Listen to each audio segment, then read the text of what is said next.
बन्नी की आखिरी ज्यूरिसडिक्शन है ये घुट्टू, और यहाँ से फार्मर्स परेशान है। इस बार जो राजमाश है यहाँ की वो जम्मू डिवीज़न में मशहूर है। टेम्परेचर राइज होने की वजह से इंसेक्ट्स ने घेर लिया हुआ है। एग्रीकल्चर विभाग भी इसके लिए संगीन है। उसने भी यहाँ दूर दराज इलाके में दौरा किया किस तरह से इस फसल को बचाया जाए। तो ये रोज़गार भी जुड़ा हुआ था इस दूर दराज इलाका के किसानों का। तो किस तरह से देखते हैं आप?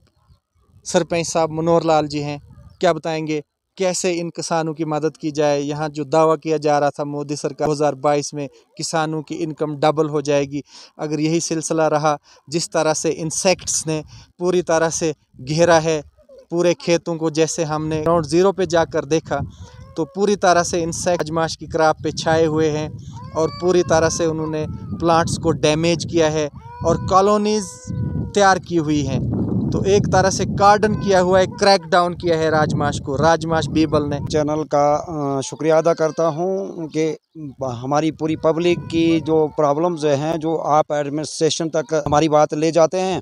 दूसरा, चीफ साहब का बहुत शुक्रगुजार हूं, बनी ब्लॉक के, इनका भी बड़ा शुक्रिया अदा करता हूं। यहाँ एक अवेयरनेस कैंप शुरू किया है और वो स्पॉट पे जाके जो लोगों की ज़मीनों में जाके चेक कर रहे हैं कि ये कीड़ा कितना नुकसान कर रहा है और स्प्रे भी करवा रहे हैं। आने वाले ईयर के लिए ये सुझाव दूंगा कि ये टाइमली जो स्प्रे हमें पहुंचनी चाहिए ताकि इस कीड़े से जो लोगों के राजमा की तबाही हो रही है वो बच सके। मीडिया में दावे हैं, ग्राउंड पे तो इम्प्लीमेंट नहीं हो रही है स्कीमें। कब तक ये कस्में, वादे, प्यार, वफा, ये कब तक? देखिए, ये तो हम इतना तो बता नहीं सकते हैं, पर बेसिक जो नीड्स हैं लोगों की, जब बेसिक जो सहूलियतें हैं, फंडामेंटल राइट जो हैं, अभी देखिए इतने दूर दराज इलाके में जो हिमाचल की बाउंड्री के साथ लगती हुई है पंचायत हमारी दूर दराज है, लेकिन अभी सबसे बड़ी समस्या हमारी नेटवर्क की है।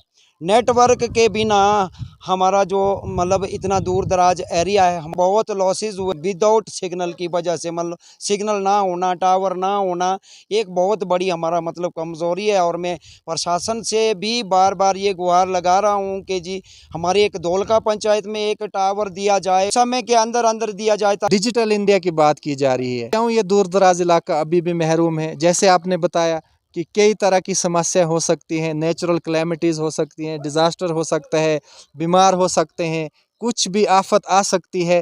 तो ये इलाका एकदम डिस्कनेक्ट है। प्रशासन से गुहार लगाऊंगा, लोकल एडमिनिस्ट्रेशन से भी गुहार लगाऊंगा, डीसी साहब से भी गुहार लगाऊंगा और एलजी साहब से कि इतने दूर दराज एरिए में सबसे पहले मतलब जो फंडामेंटल राइट्स हैं उनके पहुंचने चाहिए, बुनियादी सहूलतें पहुंचनी चाहिए। फंडामेंटल राइट से हमें जो गवर्नमेंट महरूम रख रही है, तो मैं रिक्वेस्ट करूँगा प्रशासन से भी और डीसी साहब से भी, एलजी साहब से भी, और जितने भी डायरेक्टर्स, चीफ हैं डिपार्टमेंट से, उनसे मैं रिक्वेस्ट करूंगा कि मतलब हर डिपार्टमेंट यहाँ के लिए जो बुनियादी सहूलतें हैं उस पर पहन ले। स्प्रे करके जो आपके पास वाले हैं ना, उन लोगों को भी बताओ, उन लोगों को भी इसके बारे में बताओ। ये बताओगे तो तभी आपका ये कंट्रोल हो पाएगा, अदरवाइज इसका कोई फायदा नहीं है। ऐसे आपकी पूरी की पूरी क्रॉप जो है वो डैमेज हो जाएगी।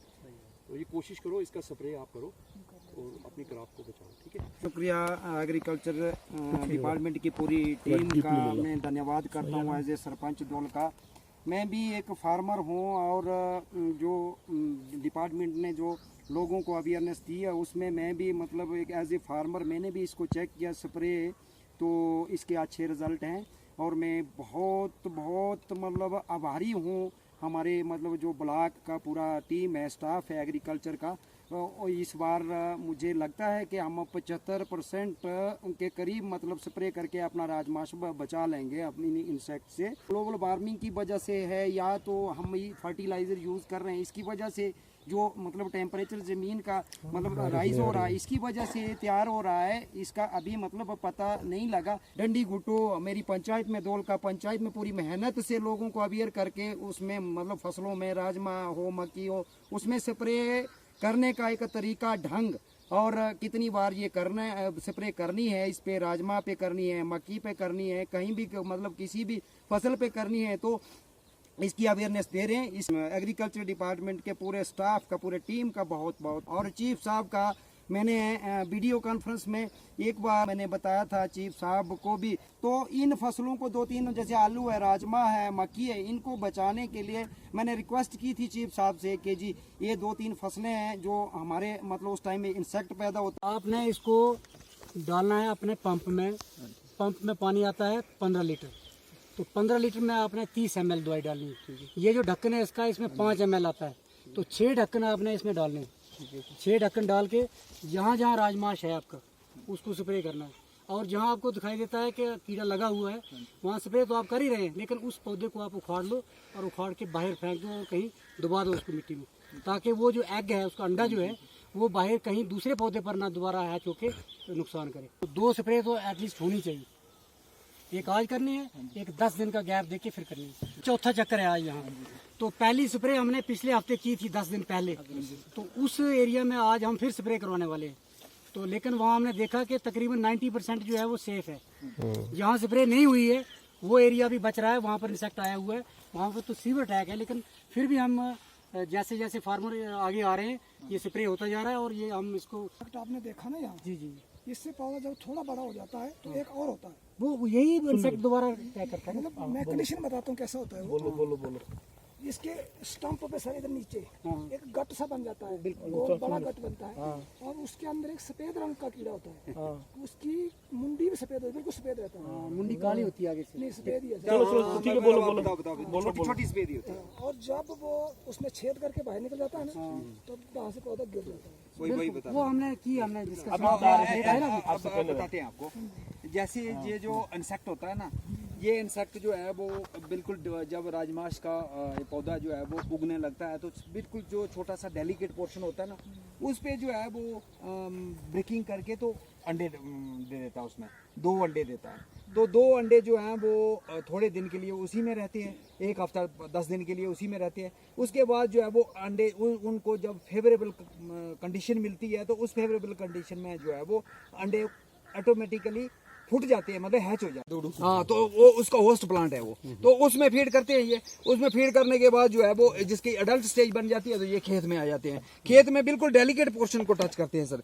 जब ये छोटा प्लांट होता है डेलिकेट पोर्शन यही होता है, यहीं पे ये ब्रेकिंग करता है। पहले ब्रेकिंग इसकी बड़ी नोक जैसी होती है ना, ये जो एंटीना जैसा, वो ब्रेकिंग करता ब्रेकिंग करने के बाद जो फीमेल को लगे इसमें दो अंडे डाल के दूसरे पे चली जाती है, दूसरे प्लांट पे। मतलब जैसे फर्स्ट जनरेशन होगी, सेकंड जनरेशन पे क्या करता है कि अगर प्लांट बच गया तो इसके ऊपर वाले जो शूट वाला पोर्शन होता है ना, वहां पे ब्रेकिंग कर देती है, तो वहां पे भी एग लेइंग कर देता है। तो इस तरह से ये मतलब समझो कि पूरे प्लांट को छोड़ता ही नहीं है सर, ये मतलब पूरा खत्म ही कर देता है पूरे प्लांट को। इसका ये 3 जनरेशन आती हैं सर एक सीजन में, खरीफ सीजन में इसकी। तो ये इसलिए ये जो है ना, ये है सर, ये हैच होगा तो इसका वो बनेगा, लार्वा बनेगा। लार्वा 20-25 दिन तक फीड करता रहेगा इसी में अंदर ही बैठ के। तो लार्वा होगा कहीं तो बड़े नहीं, सर ये मर गया होगा अभी। नहीं ये नहीं मरता है, ये नहीं, कुछ नहीं होगा, ये इसको कुछ नहीं होगा।